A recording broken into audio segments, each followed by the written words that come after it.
Pour aller plus loin sur cette présidence française de l'Union européenne, nous sommes avec Patrick Martin-Genier. Bonjour, bonne année à vous. Bonjour et bonne année à vous aussi. Vous êtes spécialiste de l'Europe, relations internationales également et affaires publiques.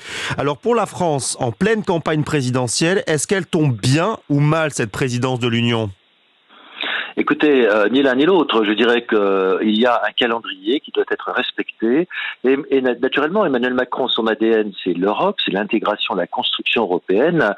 Il était regrettable pour lui de se passer de cette présidence. Alors évidemment il y a une concordance des temps puisqu'il y a une élection présidentielle, mais je crois que les Français sauront faire la part des choses entre la politique intérieure, la politique européenne. Mais l'avantage au moins, si vous voulez, c'est que à supposer même que Emmanuel Macron veuille en faire un bénéfice politique, eh bien l'Europe sera au cœur de cette campagne électorale. Et c'est important aujourd'hui qu'on parle de l'Europe parce que l'Europe, c'est la vie concrète des citoyens. Oui, justement, je voulais vous poser cette question. À quoi ça sert concrètement que la France devienne présidente de l'Union européenne ? Alors d'abord, il faut être très précis sur ce que représente cette présidence parce que Emmanuel Macron n'est pas en tant que tel président de l'Europe puisqu'il y a un conseil permanent des chefs d'État et de gouvernement. Il est dirigé par Charles Michel qui est un Belge. Donc à ce niveau-là, il n'y a pas de présidence française. Les affaires étrangères sont dirigées par un haut représentant, c'est l'Espagnol Josep Borrell. Madame Ursula von der Leyen est présidente de la Commission. Ce que va faire la France, c'est présider le Conseil des ministres qui sont des sessions spécialisées, c'est-à-dire les conseils des ministres de l'environnement, des affaires sociales, de l'économie.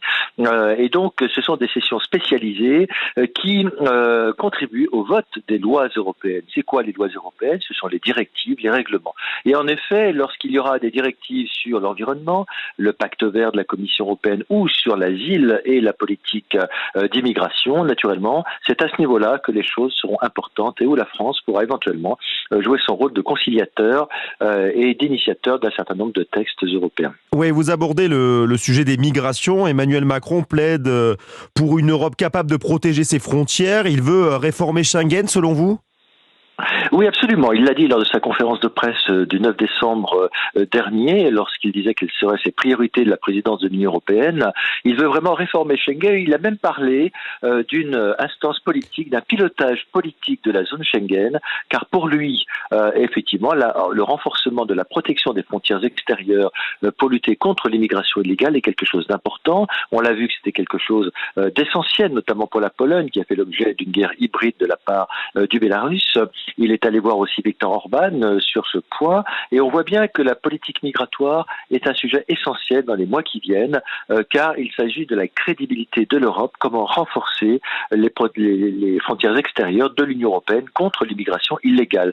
C'est un sujet important sur le plan européen, mais vous l'avez bien compris également sur le plan de la politique nationale. Patrick Martin-Genier, une dernière question. Vous avez vu ce drapeau européen remplacer le drapeau français sous l'Arc de Triomphe.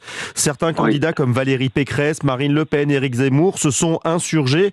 C'est quoi la stratégie du gouvernement en faisant ça ? Montrer qu'il y a deux clans ? Non, je pense pas. C'est que Emmanuel Macron, le président de la République, souhaite montrer qu'il est foncièrement européen pour l'intégration européenne, qu'il veut poursuivre la construction européenne. Il l'a dit hier dans ses vœux. Ceci dit, le drapeau européen n'a pas pour effet de faire disparaître les spécificités nationales. Et c'est vrai qu'en général, on montre le drapeau français et le drapeau européen. Montrer le drapeau européen, c'est montrer une certaine fierté nationale de présider aux instances de l'Union européenne pendant un certain nombre de mois. Il y a une polémique en effet, néanmoins cela n'a pas pour effet de faire disparaître la France, les spécificités françaises en général, et il le fera à l'avenir je pense. Il y a toujours les deux drapeaux français et européens qui sont l'un à côté de l'autre. Merci beaucoup Patrick Martin-Genier de nous avoir éclairé sur cette présidence française de l'Union européenne.